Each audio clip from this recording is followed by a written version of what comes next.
Ask their first question, please take the middle aisle. There's a microphone there.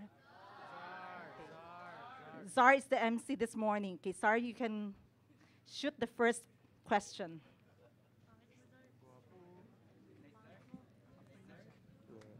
Good morning, Mr. President. I am Zara Agustin CU, originally from Sacred Heart High School, Tacloban City, and now currently at Hope Christian High School. Based on my own experience in Barangay 48, where I live, we did not receive any help from the government. No relief, no medical care, nothing. It took 3 days before the help came. So why did it take a long time before the government helped and helped the people of Tacloban during the Typhoon Yolanda? Thank you, Sir. Yung audacious, don't be concerned with that. I'm here basically to try and share with you everything that I know as fact. No? I want to be able to impart with you with what I believe and perceive to be the truth, and I think the truth shall set us all free. Okay. Now, why did it take so long? So let me just state a few facts. No, Secretaries Gasmin and Rojas, no, were there even before Ilanda came in. I myself came before the Filipino people, di ba, mga 2 days before, to describe how intense the problem was that we were expecting because of Yolanda. Okay. Now, in magnitude is, I think, unprecedented in our history. And if I'm not mistaken, this is the biggest storm to make landfall anywhere in the world. Okay. Now, amongst the things that were immediately hit, no, were the prepositioned goods by DSWD. And Secretaries Rojas and Gasmin were in Tacloban particularly because we believe that that would be one of the focal points of where Yolanda will hit, number one. Number two, that they would be on the ground, that they would act as ground commanders for all the efforts, especially in that region. Now. So again, very massive. I guess you saw the devastation. No? They take us long to respond. I'm sure that by 9 a.m. of the following day, Saturday, a C-130 was already landing in Tacloban Airport. Now, that wasn't an easy thing to do, given that the airport, the airport, the terminal, the runway itself were very hard hit by Yolanda. First thing that the Air Force had to do was bring in and ferry Army troopers to clear the runway so that the C-130 could land. C-130 brings in a radio communications van to be able to reestablish communications.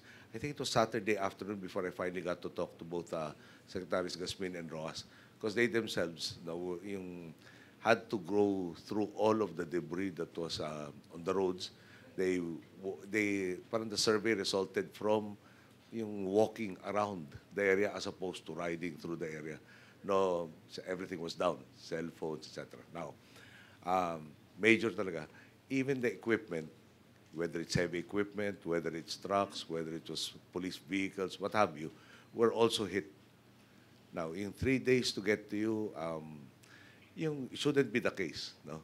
In a situation such as this, normally there will be an evacuation center. Prepositioned goods are already in place, waiting for all who would need or would have need of them, and we will be able to respond. Parang with least suffering on the part of our people. Now, the area affected is, well, 44 provinces muna, no, of our 81. You had 171 municipalities. You have something like close to 4 million families affected by it. So 4 million families is something like 20 million people. Now, getting all of the food, getting all of the water, getting it from where it was to bringing it there.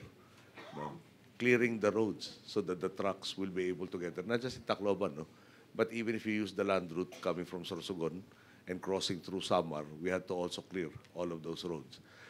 A plane, a C-130 aircraft can carry about 1,500 food packs. Not enough. No, we have only 3 C-130s. I think I should add that. The Air Force personnel, I think, have to be really commended. The OST was advising against flying Saturday after Yolanda came, because the winds were really still quite strong. But they believed that it was within their minimum safe operating procedures, and they proceeded to reestablish in government there. Now, other things. We have to rely on the local government unit to provide the backbone. They will tell us who is in need, where, what is needed, and parang even just knowing who the people we will have to work with, that was not existent. No, Saturday. 290 policemen were supposed to be in Tacloban City alone. No, they actually had 20 on duty. Everybody else attended to something else. They're all being investigated. We had to bring in soldiers and policemen from other areas, eventually up to parang the National Capital Region and Region 3. Okay, I apologize if we couldn't act even faster. Pero in the givens that we have had in various instances, Pablo, for instance, no, were not present when it hit your region. Okay, which tells us also na with anything else, we are also students. We want to learn from this experience and do even better next time. But again, that should have been the case. Yung threats on the coastline are also being studied by DOST, and shortly we will be telling you. But we have enough information to tell us at this point in time that no-build zones is very, very important. Now, there are plenty of areas in the country under threat because of storm surges and disturbances, which we will have. They're flashing on the screen right now, a map. I understand this was available in 2008. Yung purple lines indicate inundation areas. You have a storm half the strength of Yolanda will flood those areas. And if you look at the most prominent, that's the peninsula where the airport is located. Leyte is an island. No, we will have to either get to the seaports or the airport, and the airport is the fastest.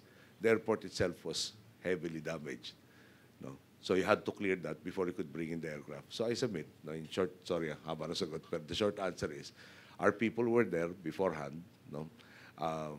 We made mistakes in terms of being able to call on the indigenous government entities from the onset, but we cleared the runway that it was operational as early as 9 a.m. of Saturday. Yolanda hit Friday, if you remember. Okay. So, and again, the sheer mass of people that had to be attended to. Okay. Now, doubly hit tayo dito, Tacloban kasi is the regional center.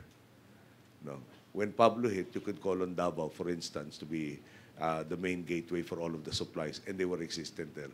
Dito, hardest hit would be the center where you would have all of the necessary provisions. So you had to ferry it from elsewhere, from Cebu, from the National Capital Region. In National Capital Region naman, we also had to get it from factories in Laguna, etc., etc. So it took a while to take care of roughly about 4 million families. Okay. Thank you, Mr. President. Diggy wants to add. I'd just like to add 2 points. We distributed on Note 9 because I was there at the C-130 Bayan. And Sagbayan, as you know, is one of the poorer areas. We gave 300 plus food packs immediately. And the following day, as more food packs came in, we also were able to distribute 2,000 into the other poorer area. On the 3rd day, there were more vehicles, so we were able to put more food packs to other barangays.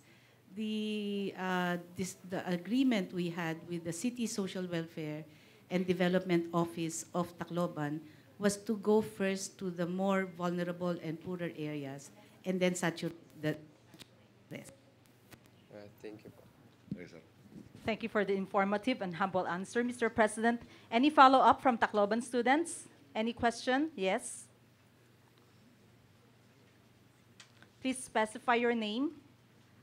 Good morning, Mr. President. My name is Francis Luisa Uyanido, originally from Sacred Heart School, Tacloban City, and is now studying at Hope Christian High School. Sir, there was a news report that you promised that you would stay in Tacloban unless everything was in order. You arrived on Sunday, but left on Tuesday. Why did you not push through that promise? As far as, well, okay, Sunday, I'll give you one of the dialogues we had. Yolanda hit Friday. Sunday I was there. I had a discussion with the members of the local government unit. No? Si Mayor Alfred and Congressman Martin met me at the airport, and I told them, can I just have an ocular inspection of Tacloban in particular, then I'll meet with you right after. So in the meeting of the National Disaster Risk Reduction Management Council, the two people who were representing Tacloban were the Vice Mayor and the City Administrator. No, and amongst the things we discussed was, and I think we must have seen some of the videos, Secretary Singson of DPWH was saying, we are ready to put up bunkhouses. We need the land to put it in. To which the City Administrator said we had something like 30 plus hectares available for this purpose. So before I left, I was under the impression that there was already smooth coordination between the local government unit and the national government agencies. And things like water, I understand, was within the first week. Yung water district was already ready to repair. Now, certain things I couldn't handle from there. Communications were very difficult. Self systems were down. Satellite phones were subject to how cloudy the atmosphere was. I had to handle things like provision of fuel. Okay? First, sorry, ang dami talagang details doon. Ano? But number one, wala ka ng heavy equipment. Bring in the heavy equipment. Wala ka ng delivering in trucks that will deliver all of these relief goods. First, bring it there and then deliver it. I think for the first part, there were only 8 trucks available. Most of them were, all of them were AFP trucks. Yeah. Now, when you got all of this equipment there, next problem was how to have fuel to sustain them. Cell systems that were put up probably between a week and a half. No? Yung fuel to run the generators of the cell systems also was a concern. Yung offloading nitong fuel when we got it. So we had to talk to people from Shell and Petron specifically to lobby for immediate delivery of the necessary fuel supplies to keep all of this equipment running. So if I'm not mistaken, I actually saw water already in the pipes leaking actually in certain portions of Tacloban, and people were taking baths and doing their laundry through this broken pipe. So I also inquired, bakit di natin repair itong pipes so that the pressure can be maintained and water can be distributed everywhere. I had to set up yung distribution, yung repacking centers also here. No? It's one thing to distribute the relief goods, but the other end of the equation is having the wherewithal to be able to distribute. We didn't have food packs good for 4 billion families. Yeah. To feed them for 2 days, family of 5 in food pack and definition. So procure all of those supplies. I can't do that from Tacloban. No, talking to the rest of the cabinet, for instance, a budget and management, exactly how much funds were still left. This is after, as you know, Zamboanga, Bohol, Santi, before. No? So there were so many things. So before I left Tacloban, I really believe that everything that could be done was done or was being done already. Now, that includes yung details like ordering yung armored personnel carriers of the AFP into Tacloban, primarily to discourage people from looting. And making sure that all the resources that we could generate would be sent to ease the suffering of all of our countrymen in that particular region. Okay, now, if we use the criteria, is Tacloban back to where it was? It isn't. No, but try to remember also, my concern is not just Tacloban. No, we have 44 provinces affected, and I have to attend to all of them because at the end of the day, I'm the chief executive of the entire country. No, so, again, short answer, we believe we did everything that could be done. We were given assurances that later on were not correct. That things were already moving. So if I had known that it wouldn't have happened, then perhaps I would have waited until they started constructing the first bunkhouse, amongst other things. Or pati na rin yung cadaver recovery and so many other things. Okay. Thank you. Thank you. Thank you, Mr. President. Yes, we are being told that promises are made to be broken. Sometimes the presence of Mr. President would lend encouragement and comfort, but even in his absence, do not forget that he's working so hard for the victim of Yolanda. Third question, please, from Yolanda victims. Yes, please. Good morning, Mr. President. I'm Janelle Chan, originally from Bethel International School, Tacloban City. Many countries have shown their support by donating millions of dollars to the Philippines. Where did the funds and donations from other countries go? And how did you appropriate these funds for the Yolanda victims? First point, hindi lahat ng binigay sa Philippine government. A lot of it gets coursed through the UN, the Red Cross, and various other entities. There is a website called FAITH, F-A-I-T-H. No, I'm sure you're more techy than I am. No, please Google it up. Go to this website, and it will tell you precisely which countries helped us and where these funds went to. And I assume there are some links that will tell you exactly how those organizations utilized the funds that came their way. Those funds naman that went to the Philippine government are again can be found also on this website and another website. Yes, our website, sir, ito, all the websites of the UN agencies. I'm trying to get to know what's... We'll give you all of the addresses after this dialogue. Pero there is I just want to stress, may government, may non-government, non-Philippine government entities that received all of these funds. And I would suggest that you go to the website so you can look through the figures at your leisure instead of just mouthing it off right now. And we're ready to account for every centavo naman that passed through the government. Okay. Thank you for your Thank answer. you, Mr. President. Okay. There are figures already being flashed pala on the screen from Faith. Up to date, yeah. Where it went, sa USA and Australia. Medyo mahaba yung list kung saan napunta. May USAID, Australian Aid, UK, DFID, JICA, which is a Japanese entity, ACID, which is Spanish. And you can find all of that on Faith, which is www.gov.ph/faith/.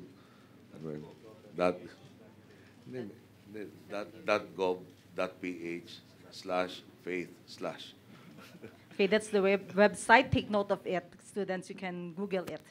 Okay, for our last question about Tacloban or about Yolanda, may we request one last volunteer?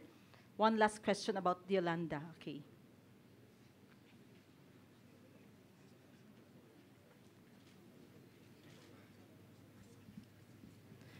Good morning, Mr. President. I'm Maxine Fenonita Rizal.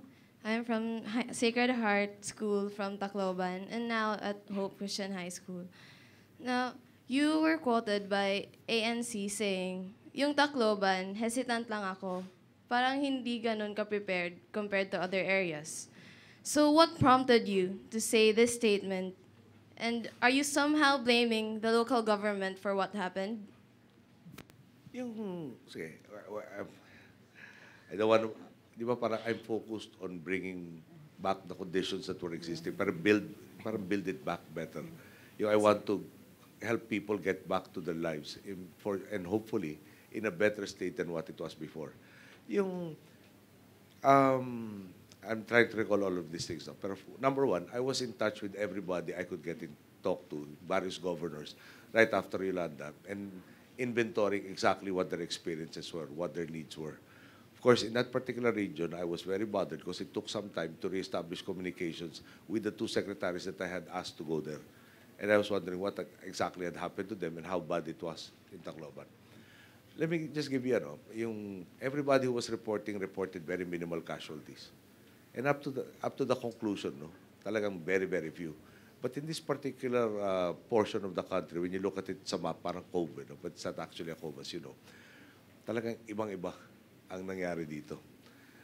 For instance, in Giwan, the mayor was telling me that they attended to the warnings, they brought their people up to a hill, and they braved the rains rather than the storm surges that affected Giwan. And again, the casualties relatively were 99 people out of 45,000. Okay, now, let me just give you a sample of what we have to contend with. For instance, yung looting na issue. So, in this particular picture, we discussed with the Vice Mayor who is seated besides Bolts and the Chief of the PNP, and he was the one representing the Tacloban City Government. We said, you have to come up with an ordinance that imposes curfew so that we will not have the mobs in place. And they said yes. And they come back a week later. This was Sunday. I come back a week later, and lo and behold, there's no ordinance. And I asked, what happened? Then the explanation is the city council, only 2 members were present. Parang they couldn't convene the city council They couldn't have a quorum. Therefore, they couldn't come up with with the ordinance. Now, in the same meeting, they said that we needed sabi, DPWH has the bunk houses, the materials are ready. We can bring it in. We can start building the houses. We need the land. You would have, parang one would think that the local government unit would be in possession of land that can be utilized. So, sagot sa amin, we have 30, if I remember correctly, 34 hectares. So 1 week later, I'm back. I want to see the first house built, and I'm told not a single house has been built, none of the bunk houses. So I had to ask again, what happened to the bunk houses? I think it was the city administrator who said, we have other purposes for that land. Sabi ko, what about the people who need the shelter right now? And I can go on with the list. Pero, again, you, I think, would witness that even your mayor was not spared the onslaught. He was missing for a day or so. And he was also hit by the storm surges. So, were they prepared? I think a case can be made that they're not. Can I just end with this thought? No? I was in Leyte for the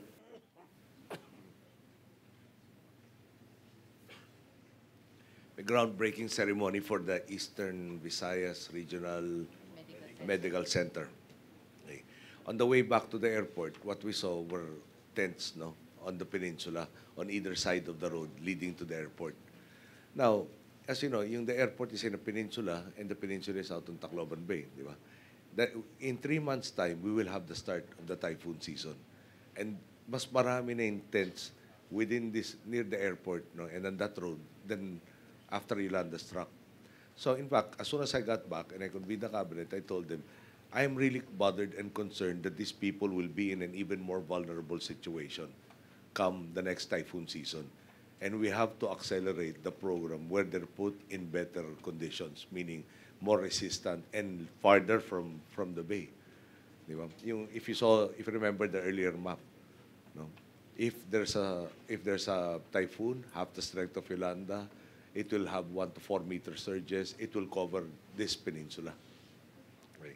Now, even yung bunk houses that we've already established. 53 bunk houses, 960 families. About 53 already have been established. 960 families are utilizing the same. There's 100 bunk houses need to be built. We need land. They have no land yet. another 100 houses are ready to be built as soon as the land is provided. In Tacloban alone, sir. Tacloban lang yun. There are other bunk houses available. In the first ones that we set up, the national government is taking care also of the water bills and the electricity bills. Now, for these Tacloban bunk houses, and perhaps only in Tacloban. Yes. No. We are told that there is a hesitancy by the distribution utility to parang afford this electricity to the Tacloban city government. So, di ba I don't think I spent my time answering all of their charges, nor throwing charges their way.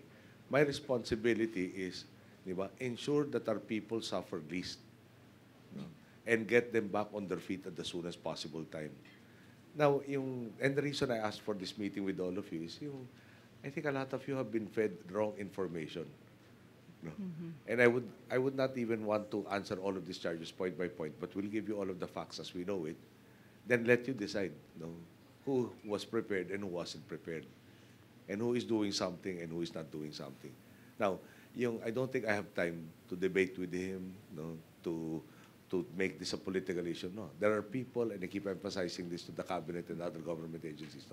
There are people who are continuing to suffer, and our focus has to be alleviating that suffering, not tomorrow, preferably yesterday. And that is where our focus is. Pero again, going back, head of the Peace and Order Council, sila rin yun. 290 policemen assigned just for Tacloban City. They were supposed to have been, practically all of them, meron a few who were undergoing training somewhere, pero everybody else, walang off. Red alert ang status, you should be present. Yung 20 lang ang natira, nung dumating ako. Yung City Hall's people, gaano karami? Parang it took, 2 weeks, 3 weeks or so before people started moving. Alam mo yung clearing of the streets alone, there is a document that they drafted, our responsibilities and yours. Sabi ko, please commit to what you can do, and things that have to be done that you cannot do, we will take care of. Okay? So, nakalagay doon, sa document na draft nila, distribution relief. Relief distribution. Wala yung provisioning of or parang packing all of this relief. Kami yun. Sila magdi-distribute lang. Clearing of the roads. MMDA, which is Metro Manila Development Authority, hindi naman kasama sa region yun, no? And DPWH. Di kami na rin yun. Cadaver recovery, sa amin na rin lahat. Parang the whole list, amin lahat, practically, sa kanila distribution of relief. And sad to say, parang that also wasn't done properly. And at the end of the day, we are the ones blamed. Hindi umabot yung relief. But they asked for it. Now, I think I should tell you, and this is fact, no? They prepared the document, they drafted it, it was supposed to delineate what they will do and what we will do, and at the end of the day, we agreed to the draft, they refused to sign the draft that they made. And that's a fact. No? I won't disparage anybody, but that is the truth. Mm-hmm. And I have to go back. If I have one problem with Tacloban right now, no, dumami nga yung tents along this road, no, going to the airport on the peninsula, and it's just by the bay. And the typhoon season is almost upon us. And it takes time to build in bunk houses that will provide temporary shelter for all of these people in a safer location. Now, we are hoping, no, that we'll get better cooperation from them. But at the same time, no, those other areas, no, I was in Tanawan recently in Leyte. The mayor is not part of my party, no, but he and the national government have been working very, very well. There's a school that took about a month, no, to repair and rehabilitate, and it's now being utilized by the students.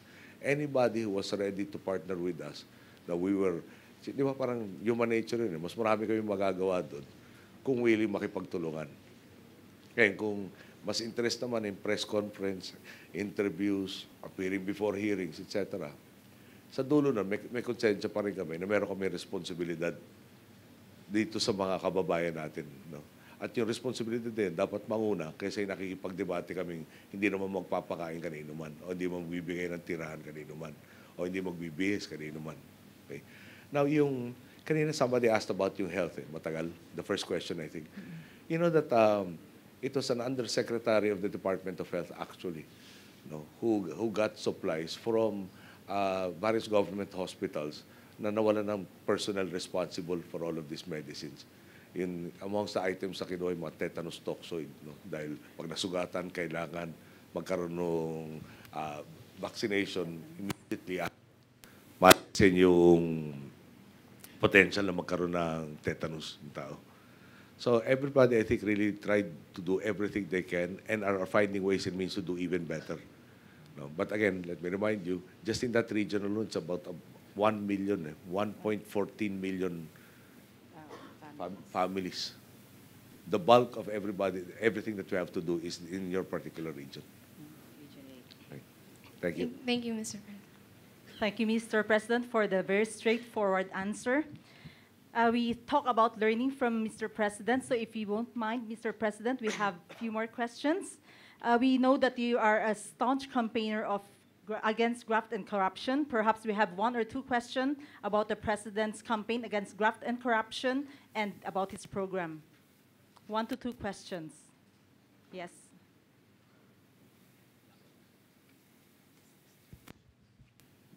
Good morning, Mr. President. Morning. I'm Jack Brickman Chua. There have been reports about government officials stealing government funds. If you catch, or why not? First, may reports. Parang you have to differentiate. May report, may kwento, may chismis, may haka-haka. At the end of the day, we are governed by a system of laws, and the laws dictate a process. Somebody has to accuse. Mm-hmm. It can be the government, it can be an ordinary citizen. Then there are various agencies in government that deal with it. Amongst them, if you're a government entity, no, it's the Office of the Ombudsman that investigates and files the appropriate charges. Will I fire them? Like you, no? There are times I'm very frustrated. I think you've noticed what I did or tried or I'm doing with the Bureau of Customs. I think you're aware that I was not happy with the performance of the National Irrigation Administration's administrator. And after he didn't mend his ways, no, I didn't want to risk that the service that should be accruing our people should happen, so I fired him. No, yung customs, I think you are a witness that we have not just reshuffled personnel, transferring them from one desk to another. May wholesale removal of people in key positions. We brought them back to the mother agency, which is the Department of Finance. We've accepted the resignation of very senior individuals. Then we peopled customs with new faces in an effort, no, to end the culture of impunity and corruption that exists with that agency. We have filed the necessary charges, or we filed complaints with the ombudsman, various people where the evidence merits. No? It's not because I don't like your face, I will file a charge against you. No? There has to be evidence, there has to be proof that you did something wrong. And once that proof is established, then we file the appropriate charge, regardless of who gets hit. Sorry lang, you are not performing to the standards that we have stated, and you are not part of this agenda. Therefore, we will make sure that you do not inflict harm on our people. Now, this has netted some very, very good examples already. No?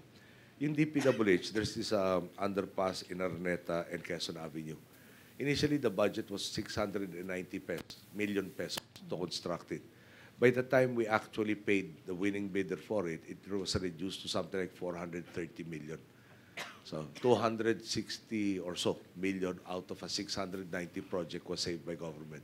That savings translates into more projects for our people. It can be roads, bridges, schools, etc. Yung DepEd, for instance, yung books nila used to be purchased at about something like 56 pesos per copy. We have to provide something like, if I remember correctly, mga 20 million of these books. May backlog tayo. The backlog was erased 2012, and the good news is yung dating 50 plus pesos, no, naging 30 plus na lang. We eliminated at least 20 pesos, or about 40% of that which was being overpaid previously. And pwede kong habaan pa yung list, pero at the end of the day, corruption once found is not tolerated. And we throw the book at anybody and everybody who we believe is guilty and which the evidence supports. Thank you for that answer, Mr. President. We appreciate Mr. President's trust for clean governance. Last question about, about the plans and programs.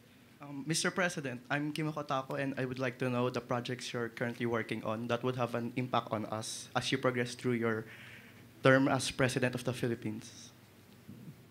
Ang hirap sabihin yun in 2 minutes or less. But let me just give you an example. No? We are very concerned with the poverty figures. No? There is actually a program, a new program called, it's a revalidation of what was the National Household Targeting Survey. Okay? We are trying to find out the status of all of our people. It will cover at least the Secretary of Social Welfare is lobbying for 15 million families. I'm saying, baka naman dapat 10 million families. Talagang identify yung lahat, no? Yung living conditions mo, etc. Now, meron na dating survey na ginawa dyan, but that was at least 4 years ago. Yung data might no longer be precise and might not be as inclusive as it once was. Now, ano ba yung mga projects? Perhaps, let me highlight a few of them. TESDA. TESDA has produced already 560,000 graduates. Anong value nun? Yung value nun, they are able to place about 62% of these graduates into jobs. There are 2 sectors that are even doing better than that. Sa BPO, it's over 70%. There's an electronic subcategory, over 80%. Dati 26% or 28% lang ang napiplace ng TESDA graduates. So, I'm sure you're very good at math. Kung nang bahala, 560,000 individuals times 62% is the number of people that have gotten jobs because TESDA did its job correctly. Okay, number 1. We are aiming to have inclusive growth, meaning the economy grew by 7.2% last year. If you don't have the necessary skills to participate in the jobs that are being opened up, therefore it has no value for you. So we are we're focusing on motivating our students to go into courses where there's greater certainty that there will be jobs by the time they graduate. And that has if not for all of the events last year, I think that would have already impacted the unemployment figures that we have. There's massive investment sa agriculture. And also, not just investment, but the way it's spent. For instance, I already mentioned NIA. No? I tasked the National Irrigation Administration, I called them to task, primarily because I asked, bakit ba lahat na lang ng budget? Yung budget nyo for repair, parati na-exceed. Yung budget nyo at projects para dito sa new irrigation, hindi nangyayari. Sabi ko, medyo napapag-isip ako na yung repair, meron dyan dredging, desilting, baka hindi nangyayari. Whereas yung new, makikita mo, di ba? Yung new, meron bang irrigation canal dyan o wala? So, mas madali magtago ng kalokohan dito sa repair, kesa doon sa gagawa ka ng bago. So, inulit ko na rin sa kanila yun. Tapos hindi nga ako pinakinggan, so may bago tayong administrator doon. At yung mga hindi pa nakinig, i-reassign na natin, baka magkaroon ng irrigation project sa bandang Spratlys. Kung gusto nila doon, pwede rin. Nakikiusap naman ako bago natin ilalagay ng sanctions. Now, again, our mantra is inclusive growth. Hindi pwedeng, di ba, may mga export zones, masenso, communities around them. We are really trying to find out how to maximize everybody's opportunity to be able to participate in the growth that is happening within the country. Now, we want to accelerate what will be a very good situation for us. Next year, mag-uumpisa yung tinatawag na demographic sweet spot, wherein the bulk of our population will be working age. It will continue for about 30 to 40 years. Okay. Now, working age ka nga, wala ka namang work, walang point. Now, if we are successful, there is a study that says as early as 2019, tatamaan natin tinatawag na inflection point of about $6,200 per capita na income. If we hit that, yung purchasing power ng population natin, ang laki na itataas. Tapos for instance, they tell me, yung Malaysia, Indonesia, etc., that have hit their inflection spot earlier than us. For instance, car vehicle sales natin dati mga 100,000. Currently, it's about 200,000. Ngayon, by the time we hit that inflection point, baka times 5, baka 1 million just for cars. Then yung housing, yung ability to get housing. Tataas yung consumer spending. Now, for us to maximize that benefit, because of our population, we have to be able to prepare them to seize all of the opportunities that are coming our way. So, nung bata ako kasi, lahat nag-aaral ng commerce. Tapos, ang layo ng trabaho nila doon sa kanilang kinuhang kurso. Ayaw na rin natin yung mga mag-aaral ng nursing na pag-graduate, wala na palang naghahanap na gano'ng karaming nurse. Gusto natin, pag-graduate mo, meron naghihintay na trabaho sa iyo. At kung high school ka man lang nag-graduate, TESDA will give you a necessary marketable skill. Pero after having said all of that, malaki rin ang trust natin sa tourism. Sa tourism kasi, kung kunyari magtutourist guide ka, hindi ka naman kailangan na nakapagtapos ng advanced degree to be able to highlight what has to be highlighted. To be able to participate in the tourism industry. So, at the end of the day, we promised a substantial change in our society. And we believe the only measure of that is yung well-being and life of each and every Filipino. It's not yung grandiose projects, although we have, parang this new NLEX and SLEX connectors that are coming up. NLEX is the North Luzon Expressway, SLEX is South Luzon. In the 70s, when roughly I was your age, pinangako sa atin lahat na magkakaroon ng connector yan. I think 76. It is now 2014, wala pa rin yung connector, but by 2016, more or less, we will have not just one, but two. There is a new extension of the expressway called TIPLEX, which stands for Tarlac, Pangasinan, La Union Expressway. It will open its exit in Carmen Rosales in Pangasinan, which, by the way, was also promised in the 70s. Binigay yung NLEX to a company called CDCP that became PNCC to extend it to Carmen Rosales in Pangasinan and Lucena in Quezon. It's still not there. It will be open this year. Yung TPLEX naman finally will reach yung Rosario, La Union, which is somewhere at the foothills of the Quezon Road. It will make travel to Baguio that much more convenient and increase the tourism efforts doon. Now, there are already plans of not just expanding to Lucena, but also to the Bicol area, to mga highways na major na high speed, etc. Where the DOTC is presently studying a new nautical highway that will cut travel time from Luzon to Mindanao from 3 days to 15 hours. Tapos marami na rin projects on the airports, no, to improve our ability to maintain communication and transportation links everywhere. Yung PhilHealth, no, yung enrolled and covered, we are always striving to cover everybody. That's why we call it universal healthcare. At in the rest, pwede ba sabihin ko na lang sa inyo sa lason ako lahat ng nagawa natin? Medyo mahaba-haba yung list na kailangan ng ginawa, ng ginagawa, at gagawin pa. Yeah, thank you. So, thank you, sir. Thank you. Thank you, Mr. President. I would like to request at this point special permission from Mr. President if you can oblige the students for more questions. Okay, thank you very much, Mr. President. We know that the President's leadership is worth emulating, so the youth would like to know more about the President on the personal basis, okay? How does the President looks like off camera? So we have 4 questions only, short questions, okay? Any volunteer? Okay, please. This is tougher than the other. Tougher than the other Good ones. morning, Mr. President. I am Pamela Lois Young from Hope Christian High School. I would just like to know, what are the lessons in school and about life that you are most grateful for your teachers for teaching you? Marami rin sagot dyan. But you know, yung one thing that I really want to share, I'm sure dito meron kayong mga teacher na sinasabi yung terror. No? But I promise you, you will remember most of these terror teachers long after you graduated, rather than the others who were, shall we say, a little bit friendlier. I'll give you an example. I had a professor called Father Michael McPhalen. No, si McPhalen was the equivalent of the valedictorian in his class at Harvard. Ngayon yung textbook na ginagamit namin for all of our economics classes was the author. And by the time I was taking it up, 13th edition na. Kaklase raw niya yun. So we asked, one of my classmates asked, Father, are we gonna use so-and-so's book?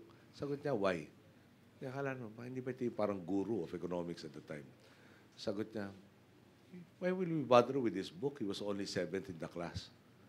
No? So may nagtanong dito kay McPhalen na, Father, what were you in that class? Need you ask a sagot. Then later on, research namin, siya pala yung, I think they call it the Grand Marshal, who leads the parade, no, for Harvard graduates. Yeah. He's the valedictorian. Okay. Kaya pala ayaw niya yung libro ni number 7. Okay. Now, he used to reserve 15 minutes of each class period 3 times a week na magkikita kami. Kami dalawa lang nag-uusap. No? Talagang lahat ng mga klase ko, pag nakita ng 15 minutes ago, mag-iimpake na. Ako naman nagbubukas sa libro. Dahil yung at saka nung sabi ko, bakit ako pinipersonal nitong taong to? Monday, Wednesday, Friday, last 15 minutes kami lang magdedebate. At pag medyo nakakasagot ako doon sa professor ko, nagagalit pa sa akin. Sabi ko, napaka-fair naman itong free and open dialogue natin dito. No? Pag tama yung tinanong ko, nahirapan ka, galit ka sa akin. Anyway, yung later on, yung I found out that he was actually an advisor of President Marcos for a while. But that wasn't the issue. And parang hindi rin nakikinig si President Marcos, kaya he distanced himself from President Marcos. He admired my father raw. He wanted to hone me to the same degree of my father's skills. No? Sana na, ipaliwanag niya sa akin yun bago niya ako pinahirapan ng gusto. But you know, he taught me in discipline. No? Don't go into something you're not prepared for.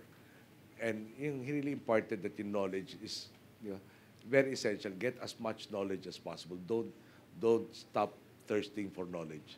And my father added, knowledge is power. Okay, now, another one that made an influence. Siguro si Ginang Escasa taught me Filipino. Then, it was only when I was president that I found out she was part of the English faculty. Pero she was very fluent. No? Imagine, me and my classmates bought all of the dictionaries we could from National Bookstore, English, Filipino. Then meron siya talagang words na ngayon lang namin naririnig. You know? And we got all of them. I think we got 3 different dictionaries para makakompete sa kanya. And the 3 combined could not match her vocabulary. Okay? So, why was an English professor suddenly thrust into the Filipino department? Nung dumating yung martial law, inaresto raw practically the entire Filipino department. mga aktivista raw lahat ng teacher namin doon. So they had to find substitute teachers. So, isa siya sa mga naturo doon. Sa kanya, again, no, yung ayaw niya ng Taglish. No? Pag nagsalita ka ng Tagalog, Tagalog na buo. No? So, yung punto ng, yung parang striving again for perfection, no? Yung discipline also, yung industriousness came from her. Another that comes to mind is Miss Advincula, no? Policy. Policy basically was tackling the Constitution at that point in time. Problema ng Constitution natin, merong Amendment number 6 where Marcos retained legislative powers. Pwede niya i-veto rin yung lahat ng ginagawa ng batasan. In short, parang pwede pa rin siya magdikta. So, even the Constitution could be amended by mere fiat. Bilang, so, sa amin, di ba? I'm sure dinanan rin yung recite the preamble of the Constitution. O, dapat i-memorize mo. Yung pagtsatsaga mo i-memorize, tsaka word for word, tapos kinabukasan papalitan na. So, yung pinakamagandang naituro ni Ginang Advincula, Binibining Advincula was, sabi niya, naintindihan ko, parang irrelevant to eh. I-memorize mo, pagtapos mo na perfect, bukas iba na, walang point. No? Sabi niya, ang value nito, yung ginagawa natin, kailangan alam niyo yung difference ng tama at mali. Dahil darating ang panahon, kayo may tanga ng renda ng kapangyarihan, tapos kayo hindi klaro sa inyo yung tama at mali. Paano tayo makakaasa gagawin niyo yung tama? So, she taught us what was right, no? Therefore, it was something to strive for rather than, di ba, parang go with the flow and be rudderless and guideless. Okay? And then there's so many other professors, no, that really made an influence. And I apologize if any of them are listening to this and were not mentioned. But if I go through all of them, baka wala na tayong time for the other 3 questions. Basta, at the end of the day, no, yung talagang mga nagpahirap sa'yo, no, baka ngayon, feeling mo, masyado ako pilit personal nito, darating rin ng panahon, pag-graduate ko, yung anak mo naman ang tuturuan ko, tablan lang tayo. But you will find out nga that you will probably be, parang, your talents will be most honed by those who really gave you all of the challenges that you will have to overcome. And syempre, it took a little while, pero I thank all of them who did so. No? Especially those who were most brilliant and at the same time most humble. Kasi meron yung nagpe-pretend eh. Na fountain of all knowledge na pala wala eh. Okay. Thank you. Thank you, Mr. President. Yeah.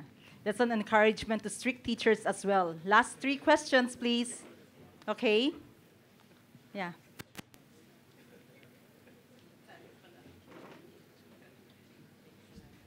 Good morning, Mr. President. I am Nicole Liu, a student from Hope Christian High School. Though you enjoy very good ratings and surveys, there are those, especially in social media, who say unsavory things about your leadership and administration. How do you cope with the stress and criticism even if they are untrue? Well, untrue eh. So bakit ko pag-aaksayan ng panahon? I have 6 years to do what I set out to do and what the people are expecting me to do. And siyempre time management eh. May karapatan ba ako makipagdebate sa kanila na tatanggalin yung oras para asikasuhin yung problema ng bansa natin? Palagay, nakakonsensya kung doon ko ibibigay yung oras. Basta kontento ako sa sarili ko na lahat ng pwede ko nagawa ko at the end of each day. No? At talagang nando pa rin yung conscious na effort na even try and improve on what has already been done. Okay na ako doon. Now, perhaps I even use them as a motivating tool. Eh. No? And why? Kasi itong mga tao to, kunyari, netizen, sabi mo, no? Parang parating kaharap ng computer, ano kayang productive time ang ginagawa nito? No? Baka naman kulang siya ng job opportunities rin kaya dyan siya napunta. No? Baka, di ba, when I was a congressman, there was a barangay interlock that we held. We got them a livelihood project. And basically, it was assembling Christmas decors. And it lasted for something like 3.5 or 4 years. Okay, now, why am I saying this? Nung nagkaroon nitong assembling of this Christmas decors, yung incidents sa alcoholism buwaba. Yung gambling buwaba. Yung a lot of other social ills in that barangay nawala. And tinanong ko, bakit nagkaganon? One would think, mas maraming income, mas maraming bisyong gagawin. Sagot sa akin, everybody who was participating in it, pag niyaya, pare mag-iinuman tayo, sasagot, pasensya na kayo, hindi pa tapos yung quota ko. No. When they were busy, when they were very productive, no, all the social ills also went down. So, parang I use it as a motivation. Itong mga persistent na walang ginagawa kundi yan, na napaka-negative, baka naman kulang lang na opportunities para maging productive. They hawan-hapa ko rin sila. Now, at the same time, I recognize that there are some who are driven by mercenary considerations. Now, if it would be a disservice and injustice for our people if I just keep on engaging them in a debate that's useless. Yung pag makipag-dialogue kasi, pero mag-umpisa, open mind ka naman. Kung pagpasok pa lang natin ng dialogo, sarado na pag-iisip mo, anong point na kausapin kita na makidebate lang? Tataasan lang tayo ng blood pressure. No? Wala na kinabang doon. At hindi pa naasikaso yung dapat asikasuhin. So, maski gusto ko sumagot time to time, tao rin naman tayo. No? Parang babalik tayo na, habang nandyan ako nakipagsagutan, meron napapabayaan at hindi pwede yun. So, yun ang rumerenda sa akin. No? Bahala na kayo, kung happy kayo dyan, magagawa ko, pagdadasal ko na lang kayo, no? At asikusuhin ko yung dapat ko asikusuhin. Thank you, Mr. President. Very wise outlook, actually, from the President. Last two questions, maybe a more personal one. Yeah. The President is nervy. Hopefully not too personal. Hopefully not too personal, yeah. Good morning, Mr. President. I'm Stacy Noma, and I'd like to ask, how do you and your siblings bond or hang out nowadays? And how has your relationship with them changed ever since you became the president? Well, most of us kasi were parang formative experiences namin were martial law. I was 12 years old when martial law was proclaimed. There was talk that my father would probably be at least parang one of the contenders for the Liberal Party nomination for the presidency at the time. There were two who were competing actually for it. So from being considered for the presidency, biglang number one na detainee. Nawala lahat ng kaibigan nyo, parang social paria kayo dahil baka makulong rin sila, etc. So all of my siblings and I, parang at the core of it, our coping, or what helped us to cope with all of that, was a very, very strong family. No? So time ng presidency naman ng mami, no? Same thing. No? We had something like 28 newspapers competing for the best headline every day when my mother was president. And meron pang truism na negativism sells. May yung crime, yung violence, yung nakawan, yung pangit, hinedline mo, curious yung tao, bibilin yung jari mo. Pag inamuri ka, may pinuri ka, ay corny, hindi bibilin yung jari mo. So nagko-compete, no? 28.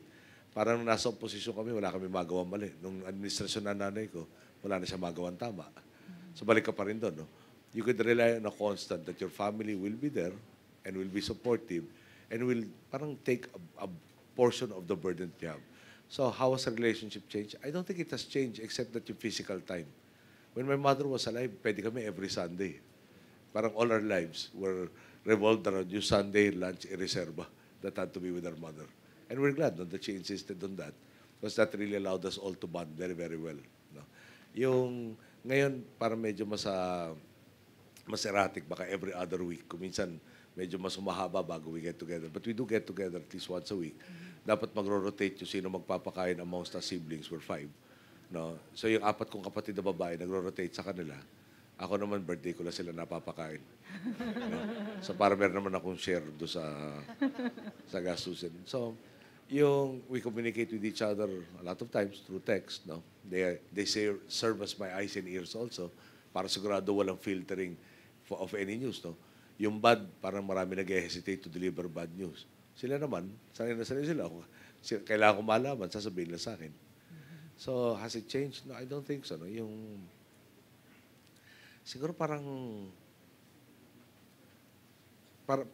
kung lahat ng pinagdaanan namin sa family, wala itong mga magulang namin, wala yung mga kapatid namin, wala yung extended family namin, baka hindi tayo nakakasiguradong nakaya o nalampasan lahat ng pagsubok na dinaanan namin.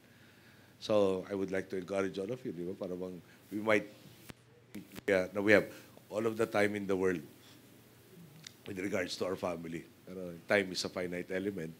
Maximize natin yung every opportunity while we have it.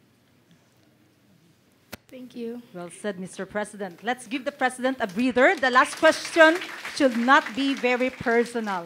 Okay, the last question should not be personal. The last question, please. Okay.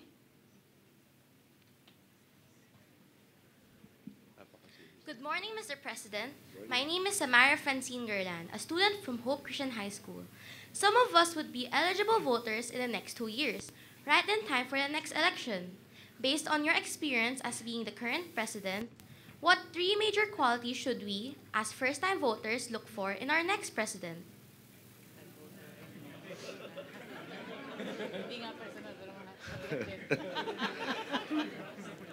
Siyempre, number one, you have to, well, not in the precise order, no, pero yung competence has to be demonstrated.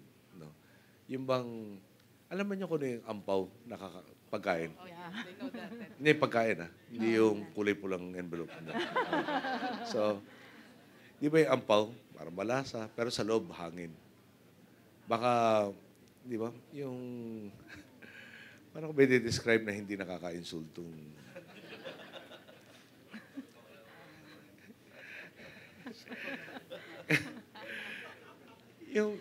pag napapakinggan mo, no, meron bang, may punto ba yung sinasabi niya? Mukha bang totoo yung lumalabas sa kanyang bibig? Or maganda lang pakinggan? No? Pag yung nanood ka ng talumpati nito, or na isang kampanya niya, no, meron ba siyang pinag-usapang may saysay o sumayaw na lang? O kumanta na lang? Or, di ba? Nagpakit na lang. Yung sa sinasabi ba niya at saka yung mga nagawa na niya, tugma. No, yung, di ba parang, alam niyo kasi meron akong kahapon na tinukoy, merong isang paksa, siya considered expert. So at one point, kunyari sabihin natin yung posisyon, that is black. Okay? A few months later, looking at the same thing, he says, that is white. And he's supposed to be an expert. How can it be black and white? No? It's solid color lang eh. So, he flip-flopped on his decision. Talagang 180 degrees. Medyo ako mahirapan ako sundan yung ganun. No? Hindi maliwanag kung saan niya tayo dadalhin. Dahil mukhang pati siya, hindi niya alam kung saan pupunta. Tapos yung sa akin napaka-importante, yung substance, yung pagiging totoo. No? Kung hindi mo mapapagkatiwalaan itong mamumuno sa atin, paano ka susunod ulit sa kanya? Tapos yung third value, talagang ito bang taong to na-demonstrate yung pagiging para sa iba as opposed to para sa sarili? Klaro ba na yung gawain niya tungo sa kapakanan ng iba o kapakanan ng sarili? Tapos balik tayo dito, no? Kung manunod lang tayo ng commercial niya, panahon ng kampanya, kulang ginawa natin. Yung sa Google ngayon, ang dali eh. Yeah. Google search mo, ano ba, sabihin mo yung name, lalabas yung pros, cons. Ngayon, trabaho mo lang, i-sift through yung pag lumabas lahat ng search results. No? Siyempre, hindi naman ibig sabihin na nasa Google lahat ng totoo. Maraming kwentong kutsero rin nandun. No? So, kailangan i-discern natin, ano ba mukhang totoo dito, anong hindi. Okay. So, all of that, sa akin, dadagdag ko pa yung faith dimension. Kasi siguro kakabahan ako pag sumama kayo sa akin, gagawin ko to, gagawin ko yan, gagawin ko nun. Para pag masyadong believe sa sarili, binobola na ako nun. No? Kailangan may humility rin. No? So, I don't think I have to really teach you what to look for. I'm sure. No? Yung discern who is true, siguro ba kayo ng essence? Sino ba yung talaga may laman at sino ba yung ampaw? No? Yung ampaw, baka matutuwa tayo sandali, pero after 10 minutes, gutom na tayo dahil wala kang laman. No? Baka dapat, hindi naman porkit dito si Mr. San Pedro, hindi naman akong paparinig na malapit yung Poland at Holland. No? Na marami substance yung kanilang Hopia Mongo. Pero yun nga, no? Yung, at the end of the day, there really has to be a continuity between his actions and his words. No? And that has to be demonstrated consistently before you can start, or you should start imparting your trust on him or her. Okay. Thank you. Thank you, Mr. President.